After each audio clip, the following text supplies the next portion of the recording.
He got lost in the desert and was captured by Apache women. Now their queen demands an heir. John had always thought of himself as a man who could handle anything. He had explored mountains, crossed rivers, and walked through forests that most people would never dare to enter. But the Arizona desert was different. It was vast, silent, and merciless. He had come to the desert with confidence, carrying his backpack filled with supplies, a map, and enough water for what he thought would be a short adventure. He wanted to prove to himself that he could conquer this challenging landscape. The sun had just risen when he left the small town on the edge of the desert. The sky was painted in soft orange and pink, a sight that John paused to admire before stepping into the sandy expanse. At first, everything seemed calm. The desert stretched endlessly, its rolling dunes sparkling under the morning light. But soon, he realized how deceptive the desert could be. Tracks that looked solid turned to loose sand that swallowed his boots with every step. Rocks hidden under sand threatened to twist his ankles. The heat was not yet intense, but he could feel the dry wind brushing against his face, carrying with it the faint scent of dust and scrub. By midday, John's confidence had begun to fade. The map he carried was helpful, but without clear landmarks, it was easy to lose his way. He took a sip of water and tried to orient himself. Every dune looked the same. Every shadow cast by the sun seemed to trick his eyes. He started walking in what he thought was the right direction, but the desert seemed to shift around him. The sun climbed higher, beating down relentlessly. John's steps became slower. The heat pressed on him, making every breath feel heavy. His throat was dry, and the water in his bottle felt like it would not last long. He rested in the shade of a small rock, trying to calm himself. He looked out over the dunes and realized something terrifying. He had been walking for hours, and nothing looked familiar. He could not see the town, the roads, or any of the landmarks he had marked on his map. Panic began to creep in. John knew he had to stay calm. Panicking in the desert was dangerous. But the fear of being lost, combined with the rising heat, made his heart race. He took a deep breath and tried to think logically. He remembered the survival tips he had read. Stay hydrated, conserve energy, find shade during the hottest hours, and move only when necessary. He looked at the sky and noted the sun's position. Using it as a guide, he decided to head west, hoping it would lead him to the road or some sign of civilization. Hours passed. The desert seemed endless, a sea of sand and rock with no signs of life. John's water was running low, and his stomach grumbled from hunger. He spotted a small cluster of shrubs and rushed toward them, hoping they might provide some moisture. There was none. He drank sparingly from his bottle and pushed on, feeling his energy drain with every step. The wind picked up in the late afternoon, stirring the sand around him. Each gust felt sharper, scratching his skin and stinging his eyes. He covered his face with a scarf, but even then, the fine grains of sand found their way in, making him cough. As the sun began to sink toward the horizon, a sudden storm blew across the desert. It was not the kind of storm with rain or thunder. It was a sandstorm, fierce and blinding. John could barely see a few feet ahead. The wind howled, pushing him off balance, and sand filled his mouth and eyes despite his best efforts to shield himself. He tried to follow the direction he thought was west, but the shifting dunes made it nearly impossible. Every step was uncertain, and the storm seemed to move with him, as if the desert itself wanted him to lose his way. Exhausted, dehydrated, and disoriented, John stumbled and fell onto the sand. He tried to crawl to what he thought was safer ground, but the wind tore at him, making movement difficult. For a moment, he felt despair creeping in. The desert was bigger than he could have imagined. He realized that he was completely alone, with no one to help him if he collapsed. His mind wandered to thoughts of home, of his family, and the life he had left behind to chase this adventure. But he pushed those thoughts aside, knowing he had to survive, not dwell on fear. Just when John thought he could not go on any longer, the storm began to subside. The wind eased, and the orange light of the evening sun peeked through the dust-filled sky. He stood shakily, scanning the horizon for any sign of life. It was then that he noticed movement in the distance, a group of figures walking steadily toward him. At first he thought it was a mirage, a trick of his tired eyes, but as they came closer he realized they were people. John's heart leaped. Relief washed over him, but it was quickly mixed with confusion. The figures were not like anyone he had ever seen. They were women, moving with a quiet strength, their clothes blending with the desert colors. They carried themselves with a confidence that made John pause. They approached cautiously, observing him with alert eyes. He could see they were armed, but not aggressively so. They were curious and cautious, watching his every move. He raised his hands, trying to show he meant no harm. "Hello, I'm lost," he called out, his voice hoarse from shouting over the wind. The women did not respond immediately. They exchanged glances and then slowly circled him, keeping a careful distance. John realized they were assessing him, trying to decide whether he was a threat or someone who needed help. He lowered himself to the ground, trying to appear non-threatening. One of the women stepped forward, speaking in a language John did not understand. She pointed at him, then at the desert, and gestured for him to follow. He nodded, not sure what else he could do. Exhausted, he allowed himself to be led. They moved swiftly and silently across the dunes, their movements confident and sure. John struggled to keep up, but they slowed their pace for him, showing a kind of controlled patience. After what felt like hours, they arrived at a hidden camp tucked between large rock formations. Small fires glowed, and simple shelters made of branches and animal hides dotted the area. The women led John inside a circle formed by the camp, and he was finally able to rest. They offered him water and food, and though he could not understand their words, their gestures and expressions were clear. They were not cruel, but they were cautious. He drank the water gratefully, feeling it revive his parched throat. That night, as John sat by the fire, he realized how close he had come to disaster. The desert had almost claimed him, but these women, strangers who he might never have encountered otherwise, had saved him. Yet he also understood that he was not a guest in the usual sense. They were observing him, studying him. He could feel their eyes on him as he tried to eat and rest. Questions filled his mind. Who were they? Why had they taken him here? And most importantly, what would happen next? Sleep came fitfully. John's mind raced with thoughts of survival and escape, yet he could not deny a growing sense of respect for the women who had captured him. They were strong, capable, and intelligent. For the first time, he realized that he was no longer in control of his situation. The desert had humbled him, and these women now held the power.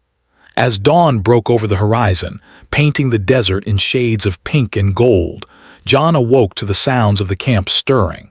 The women moved with purpose, preparing food and tending to small tasks. He watched them carefully, realizing that this was a society, a community, not simply a group of individuals. He was a stranger in their world, and yet, somehow, he was alive. John knew he had to adapt quickly if he wanted to survive. The desert had tested him, and the women had judged him. He did not know what lay ahead, but one thing was certain. He could no longer rely solely on his own skills. He would have to learn from them, earn their trust, and understand their ways. Only then could he hope to survive the desert and the challenges it still held. And so, as the first rays of sunlight touched the sand, John prepared himself for the days to come, unsure of the path ahead but determined to endure. The desert had taken him, and these women had captured him, but he knew that his story was only beginning. Somewhere in this hidden camp among strangers, he would have to find the courage, wisdom, and strength to face whatever came next. John woke to the soft glow of the morning sun spilling over the desert rocks. The air was still cool, but the heat of the day would soon follow. As he opened his eyes, he noticed the women moving around the camp with precision and calm. Each of them had a role, whether tending fires, preparing food, or organizing supplies. They did not rush, yet everything seemed to flow smoothly. John realized this was a community built on cooperation and understanding, something he had never experienced in the wilderness before. One of the women approached him carefully. She held out a small bowl of what looked like stew. Though John could not understand her words, her gestures were clear. He took the bowl with a trembling hand, grateful for the warmth and nourishment. As he ate, he observed the women closely. Their faces were strong, alert, and wise. There was a rhythm to their movements that suggested they had lived in this harsh desert for years, perhaps even generations. John felt a mixture of admiration and nervousness. He was a stranger, and yet they had not harmed him. After breakfast, the women guided him to a shaded area where he could rest and recover. They sat nearby, watching him carefully, as if evaluating his every move. John understood that he was being observed, not punished, but assessed. These were not ordinary women. They were leaders, protectors, and perhaps even judges of character. He felt a weight of responsibility he had never known before. He had to prove himself worthy of their trust. Over the next few days, John began to learn more about the camp. He could see the hierarchy forming naturally. One woman stood slightly apart from the others, her posture confident, her gaze sharp. She gave instructions with authority, and the others listened without question. John assumed she was the leader, the queen of this community. She did not approach him immediately, but her presence was felt everywhere. It was clear that she had a strong influence over the women, and John sensed that earning her approval would be key to his survival. John tried to communicate in simple ways. He pointed to himself, to the food, to the water, and made gestures to show understanding. Some of the women smiled faintly at his efforts. Others remained serious, watching silently. He realized that communication went beyond words.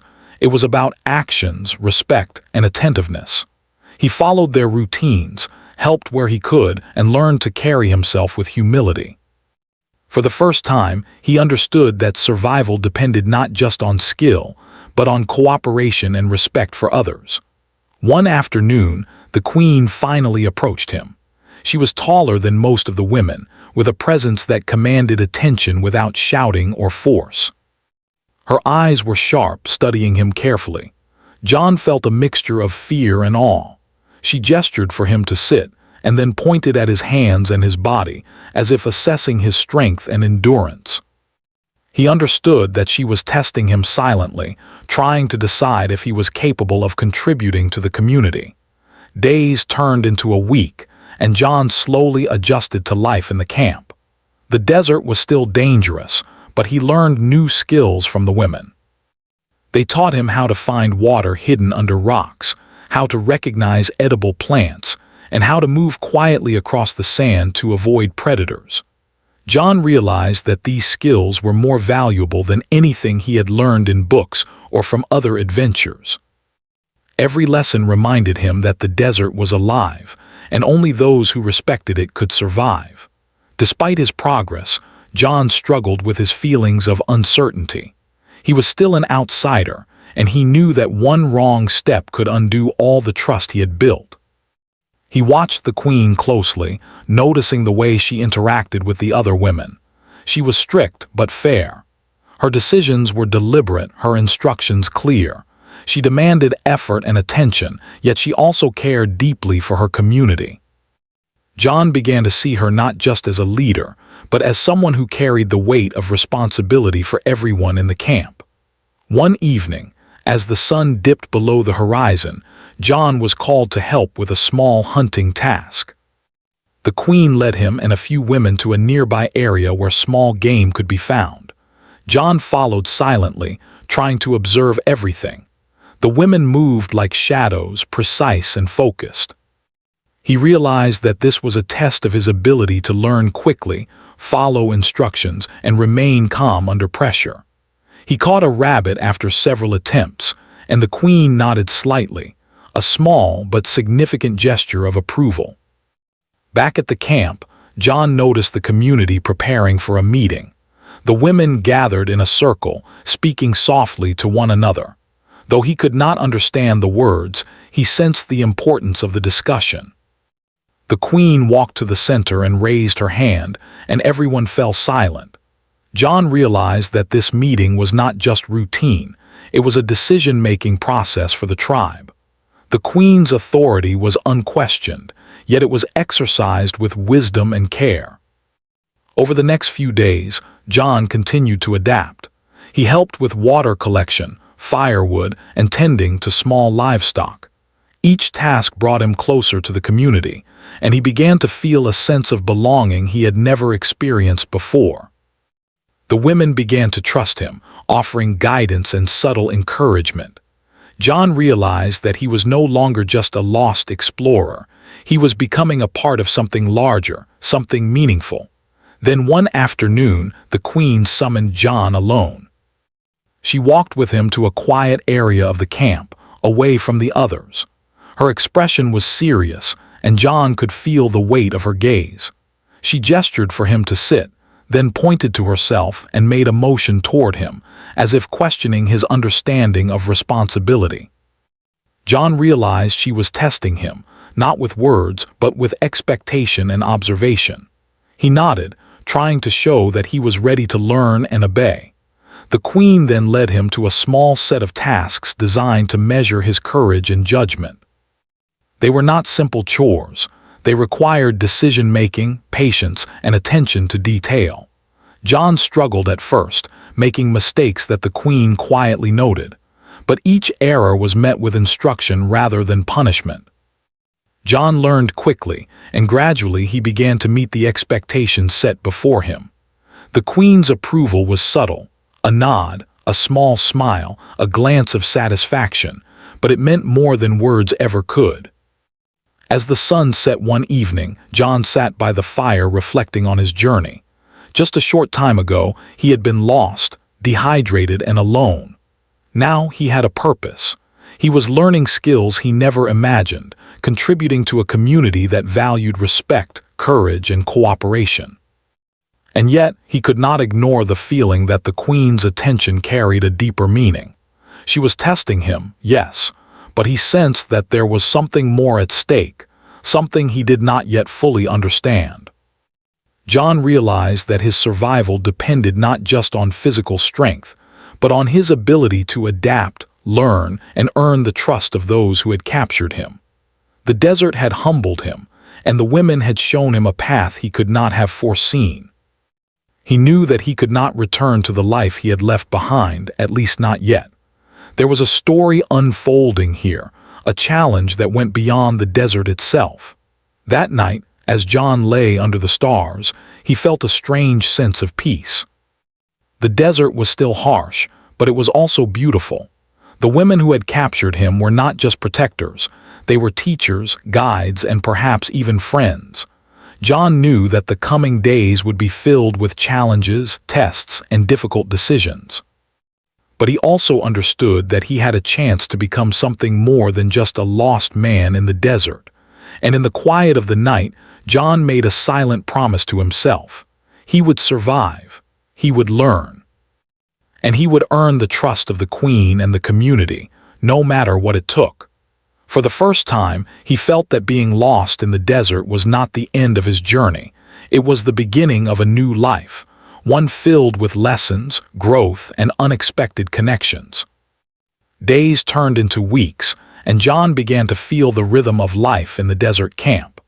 The sun rose and set with predictable intensity, and the women moved with confidence and purpose. John no longer felt entirely like an outsider, though he knew he was still being observed carefully. Every action, every gesture seemed to matter. If he wanted to stay and survive, he had to learn not just the skills of the desert, but the ways of the community. John had started to develop routines. In the mornings, he helped fetch water from hidden wells beneath the rocks, carrying the heavy clay jars with care so they would not spill. In the afternoons, he learned to track small animals, guided by the quiet movements of the women. They taught him to move silently, to notice footprints in the sand, and to read the subtle signs left by creatures of the desert. At first, John stumbled repeatedly, failing to catch even the smallest rabbit, but the women did not scold him. They corrected him patiently, showing him the right way to observe and anticipate.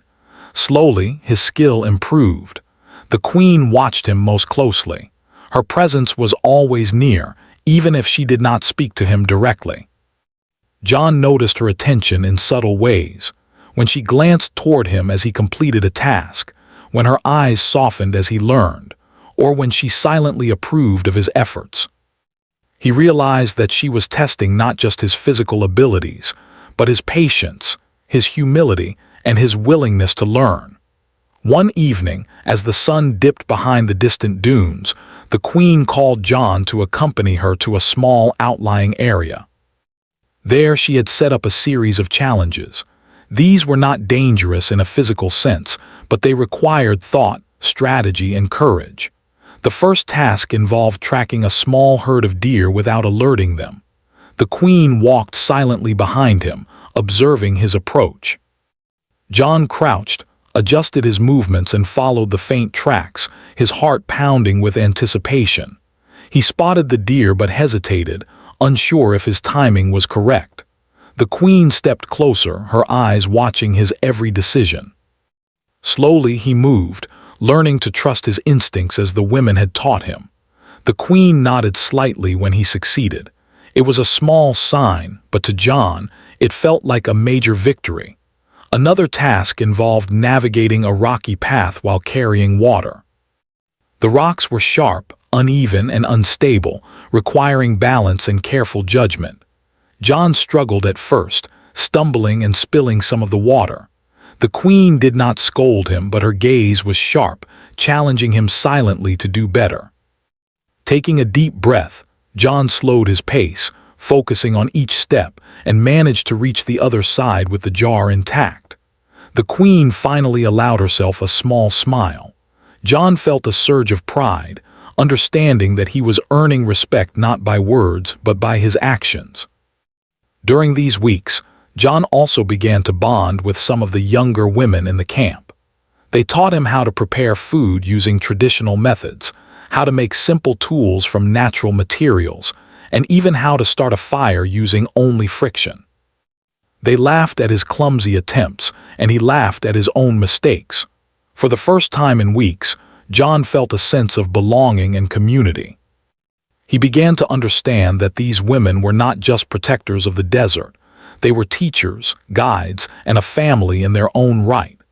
Despite the growing trust, John could feel a tension in the air whenever the queen was near. Her attention was intense, and John realized she had a deeper purpose in observing him. One evening, as they sat by the fire, she gestured for him to sit closer. She did not speak in words he could understand, but her gaze seemed to ask a question without words. John nodded, trying to show he was ready for whatever test she had in mind.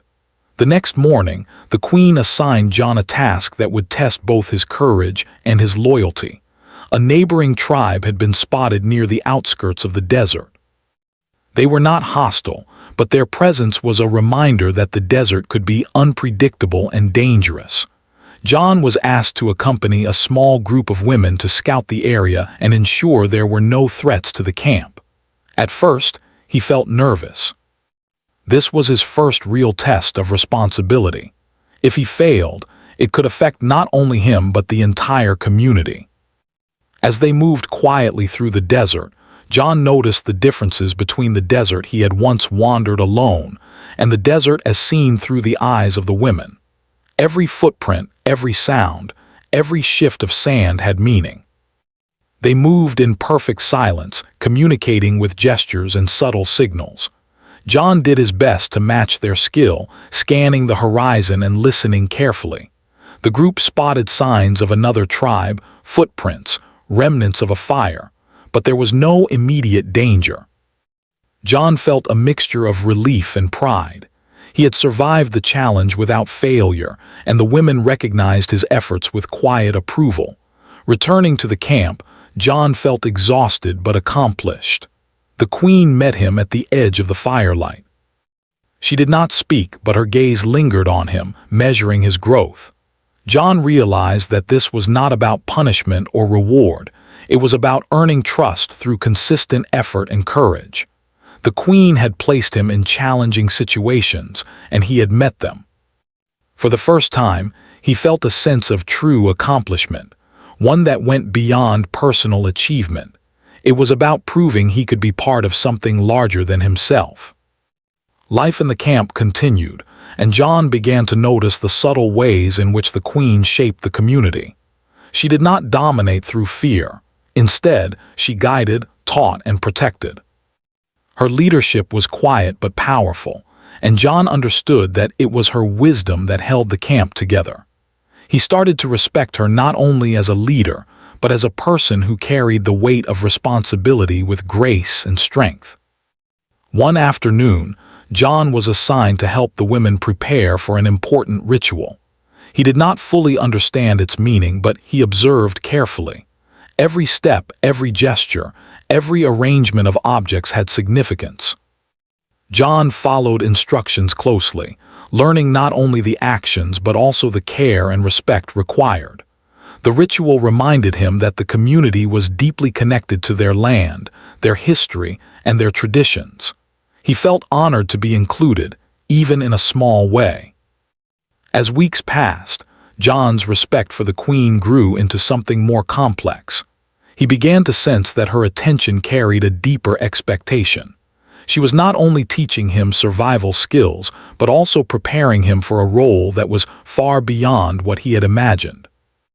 Though he did not fully understand, he could feel that his connection to the community and to her was changing.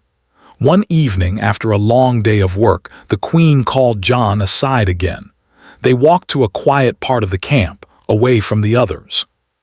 She gestured toward him, then pointed to the community and herself. John realized she was communicating something significant, though he could not grasp the exact meaning. Her gaze was intense, demanding understanding. John nodded, showing that he was ready to learn whatever lesson she intended to teach.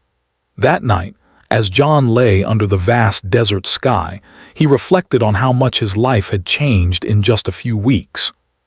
He had come to the desert seeking adventure and independence, and instead, he had found community, purpose, and a path to growth.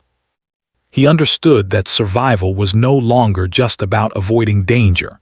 It was about earning trust, contributing to a larger whole, and understanding the strength of those around him.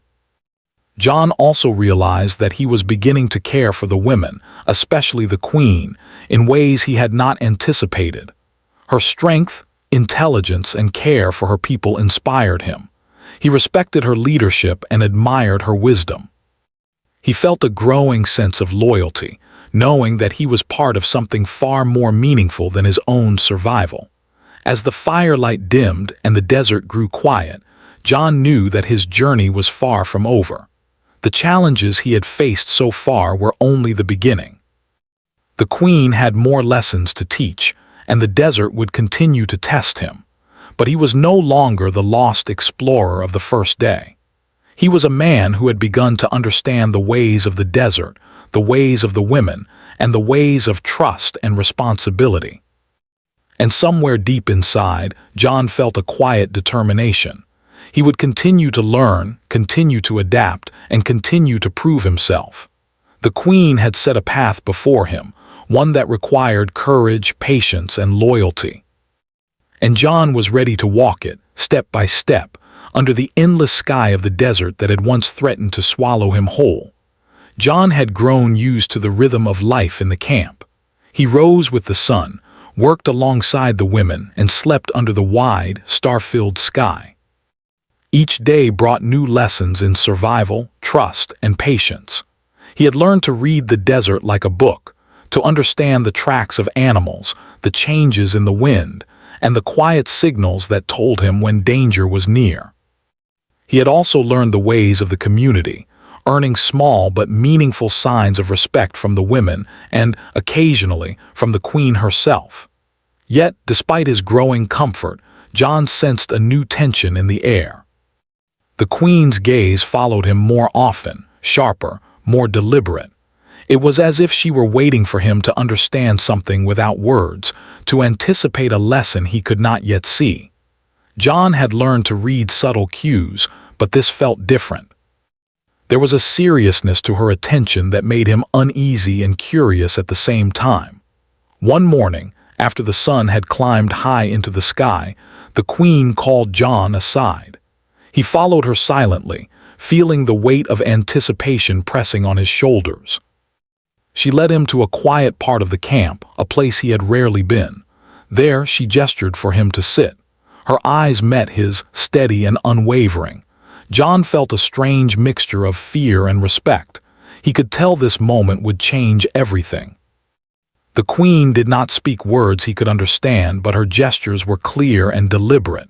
She pointed to him, then to herself, then toward the camp.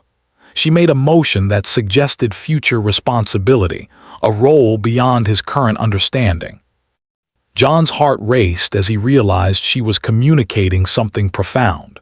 He nodded, trying to convey that he was listening, willing and ready to accept whatever she was about to ask. For the first time, the queen's meaning became clear. Through a series of gestures, careful demonstrations, and pointed looks, John understood that she expected him to take on a role far beyond that of a visitor or a helper. She was asking him to become part of the community in a deeply personal and lasting way. The responsibility weighed on him. He had survived the desert, earned trust, and learned skills, but this was something entirely different. John spent the next few days in quiet reflection. The queen did not pressure him verbally, but her expectations were always present.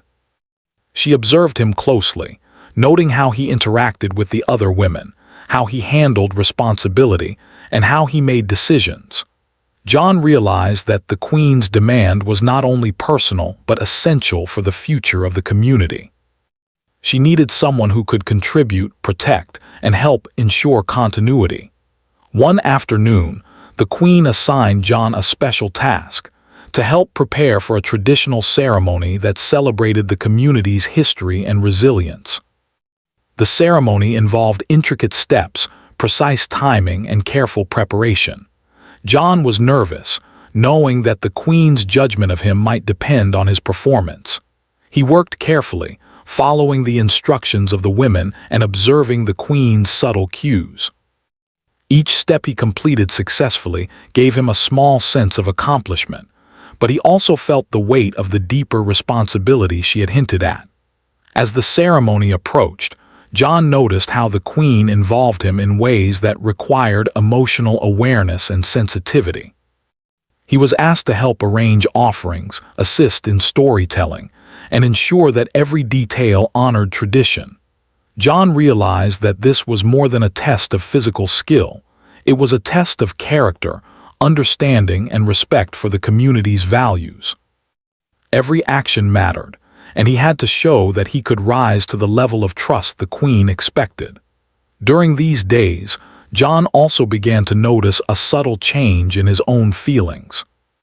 He had admired the queen's strength and wisdom, but now he felt a growing sense of loyalty and connection. He respected her not only as a leader, but as a person who carried immense responsibility with grace. Her confidence, care, and clarity inspired him. He wanted to live up to her expectations, not out of fear, but because he felt a deep sense of duty and belonging. One evening, after the ceremony preparations were complete, the queen summoned John once more. She led him to a quiet area near the edge of the camp, where the desert stretched endlessly. The sun was low, casting long shadows, and the sky glowed with soft shades of pink and gold. The queen's gestures became more deliberate, more pointed. She indicated that John's role in the community would require him to make a commitment, one that went beyond survival, work, or respect. She wanted him to accept a life intertwined with the future of the tribe, a role that would involve continuity and care. John felt a surge of emotions: fear, uncertainty, responsibility, and an unexpected sense of honor. He realized that the queen's demand was not a simple request. She was asking him to take on a lifelong commitment, to help ensure the future of the community through the next generation. The thought was overwhelming, but he also understood the importance of her decision. This was about more than him. It was about the survival, stability, and growth of the community he had grown to respect and care for. Over the next several days, John reflected on his past life and the path that had brought him here. He had once believed that freedom meant independence, that adventure was about going alone into the unknown. Now he understood that true courage involved connection, responsibility, and commitment. The desert had tested his body, the women had tested his skill and patience, and the queen was now testing his heart and judgment. John knew that he could not ignore this challenge. He had to rise to the occasion, even if it meant changing the life he had known forever. He began to take steps to show the queen that he was ready. He assisted with community tasks without complaint, observed the rituals and traditions with care, and sought to understand not only the actions but the meaning behind them. He helped younger women with tasks, guided others quietly, and took initiative where needed. Each day, he felt a growing sense of responsibility and pride. He was no longer just a survivor. He was becoming a trusted member of the community. The queen continued to watch him closely. Her gaze carried both authority and subtle approval. John realized that earning her trust was not enough. He had to demonstrate that he could sustain the role she envisioned for him. This meant being patient, understanding the needs of the community, and embracing the responsibilities she expected him to shoulder. John began to see the depth of her leadership and the care she put into every decision. It was a leadership that demanded respect, and he found himself inspired to rise to that standard. One day, while assisting in preparations for another important task, John noticed how the queen balanced strength with compassion. She gave instructions clearly but listened to suggestions, guided the community without dominating, and carried authority without intimidation. John began to understand that her demand for an heir was not personal or arbitrary. It was strategic, thoughtful, and essential for the survival of the community. He realized that his role would require not only physical presence but emotional intelligence, commitment, and long-term dedication. As days passed, John reflected on what the queen's expectations meant for him personally. He thought about his past life, the freedom he had cherished, and the world he had left behind. Yet, in the quiet moments of the desert, he also felt a deep sense of purpose he had never known. He understood that embracing this responsibility would change him, but it would also allow him to contribute to something greater than himself, a community, a family, and a legacy. Finally, John made his decision. He would accept the queen's demand. He would commit himself to the role she envisioned, understanding that it was not only a personal challenge but a lifelong responsibility to protect and support the community. This choice brought both fear and determination. He knew the road ahead would not be easy, but he also understood that he had the skills, the patience, and the heart to meet the challenge. That evening, as the desert sky darkened and stars began to appear, John approached the queen. Through a series of gestures, he communicated his understanding and acceptance of the path she had set before him. The queen studied him carefully, her eyes sharp but approving. She nodded once, a gesture filled with meaning, signaling that she recognized his willingness to embrace the responsibilities ahead. For the first time, John felt a profound sense of alignment with the community. He understood that his survival in the desert was no longer just about avoiding danger. It was about earning trust, fulfilling a role, and contributing to the future of the people who had saved him. The queen's expectations were high, but John felt ready. He had faced the desert, adapted to the community, and now embraced a commitment that would define the rest of his life. As he lay under the stars that night, John felt a sense of peace and purpose. The desert had been harsh, unforgiving, and isolating, yet it had also led him to a life of connection, responsibility, and meaning. The Queen's demand, once intimidating and overwhelming, now felt like a path to growth and belonging. John knew that challenges still lay ahead, but he also knew that he had the courage, skill, and heart to face them. And so, under the vast expanse of the desert sky, John began a new chapter in his life, not just as a survivor, but as a trusted member of a community, committed to its future, and ready to embrace the responsibilities the Queen had set before him. The desert had changed John in ways he could not have imagined. He had arrived as a lost man, confused and weak, entirely at the mercy of forces he could barely understand. Weeks had passed, and now he moved through the camp with a quiet confidence, carrying out tasks, earning trust, and adapting to the ways of the women. He no longer feared the desert, he respected it. It had tested him, humbled him, and now had become a part of him. John awoke early before the sun rose. The air was cool, but the desert promised heat by mid-morning. He stretched, feeling the strength in his body, the endurance in his limbs. He had learned to carry heavy water jars, track animals, navigate uneven terrain, and endure long hours under the sun. These skills had become second nature, but John knew the most important lessons were not physical. They were lessons of patience, respect, and understanding. He had learned to observe, to anticipate, and to act thoughtfully. The Queen approached him silently, as she often did. Her presence was calm yet commanding, and John had grown used to reading her gestures and expressions. Today, she led him to the center of the camp, where the women were already gathered. There was a sense of anticipation in the air, a quiet energy that John had learned to recognize. Something important was about to happen. John's heart beat faster as he followed the Queen. She stopped in front of him and gestured toward the women. Then she pointed to John and made motions that clearly indicated his new responsibilities.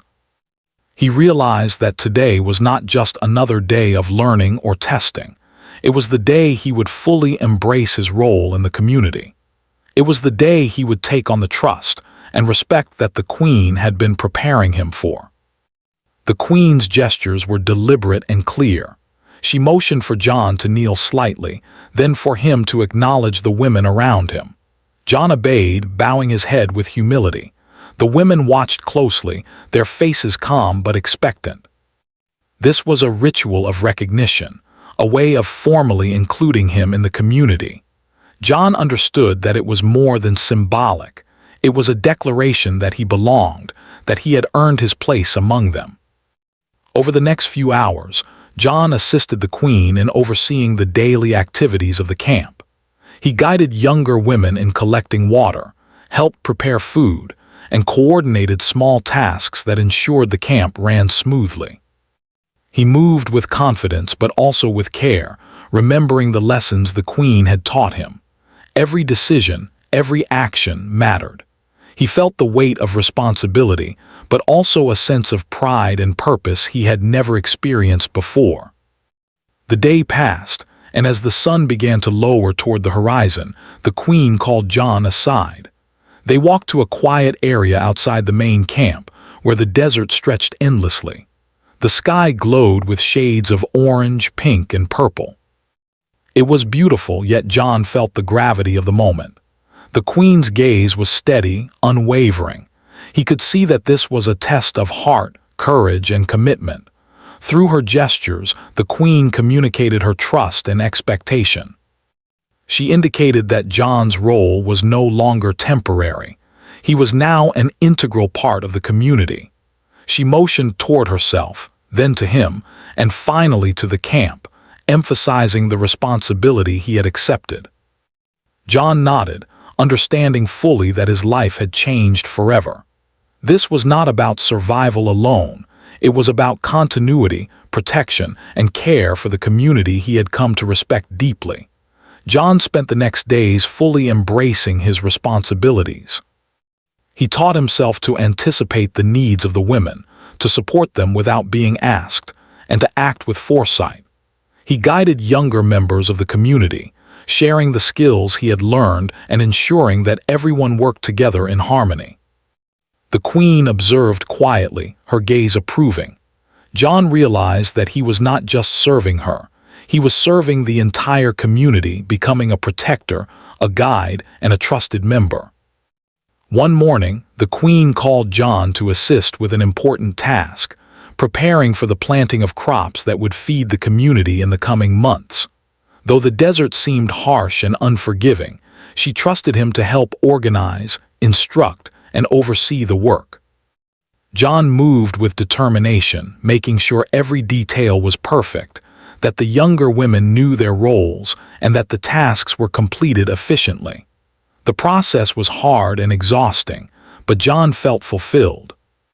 For the first time, he understood what it meant to contribute to something larger than himself. As the days passed, John began to notice subtle signs of the queen's approval. She allowed him to make small decisions independently, asked for his input on certain matters, and even shared moments of quiet conversation through gestures, smiles, and nods. John realized that he had earned more than trust. He had earned respect, acknowledgement, and a deeper connection with the woman who had once seemed so distant and commanding. The community began to rely on him in small ways. He was asked to guide patrols around the camp, ensure water sources were protected, and help mediate disputes when they arose. Though these tasks were challenging, John approached them with the lessons he had learned: patience, observation, and care. He felt a deep sense of fulfillment in knowing that his actions directly supported the well-being of the people who had welcomed him. One evening, as the desert cooled and stars began to appear, John sat with the queen outside the main camp. The wind carried the faint scent of desert flowers, and the quiet hum of the community surrounded them. The queen gestured toward the horizon, then toward John, and finally to herself. The meaning was clear. She trusted him fully and recognized him as an equal partner in the life of the community. John felt a warmth in his chest, a mixture of pride, respect, and quiet happiness. From that moment, John's life took on a new rhythm. He was no longer a stranger, no longer lost. He had become a member of the community, a man who understood the balance between strength and care, between leadership and humility. The queen continued to guide him, but he also took initiative, supporting the camp, helping maintain its traditions, and ensuring that every member felt valued and safe. John began to see the desert differently. What had once seemed harsh and threatening now felt like a living, breathing world full of lessons, beauty, and opportunity. He understood that survival was not just about enduring hardship. It was about connection, responsibility, and understanding the people and land around him. The desert had humbled him, and the community had transformed him. The queen's trust in John continued to grow. She included him in decision-making, sought his opinion on important matters, and allowed him to take responsibility for tasks that would affect the entire camp. John understood the depth of her leadership and the wisdom she carried. He admired her strength, her intelligence, and her unwavering commitment to her people. At the same time, he felt a personal connection that went beyond respect, an understanding, a shared purpose, and a bond built on trust and shared experience. As months passed, John fully embraced his new life. He had learned to anticipate challenges, act decisively, and support the community in meaningful ways. The women looked to him not just as a helper, but as a reliable partner, someone who had proven his courage, loyalty, and care. The queen's expectations, once intimidating, had become a guide, a standard that John was proud to meet every day. One evening, the queen summoned John to the central fire. The camp gathered around as the queen gestured for John to stand beside her. She pointed to the younger women, then to him, then made a motion suggesting continuity, legacy, and future generations. John understood fully.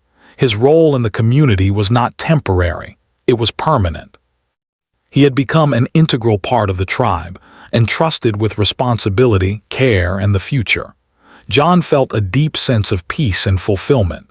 He had entered the desert lost, confused, and alone.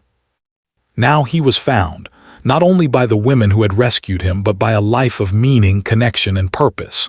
He had learned patience, humility, courage, and respect. He had earned trust, love, and acknowledgement. Most importantly, he had become part of something far greater than himself, a community that valued him, needed him, and included him fully in its life. As the stars glittered above the desert, John realized that his journey had come full circle. The man who had once been lost and vulnerable had grown into someone capable, strong, and trusted. The Queen's guidance, the women's support, and the lessons of the desert had transformed him. He had learned that true strength was not measured by survival alone, but by the ability to connect, contribute, and care for others.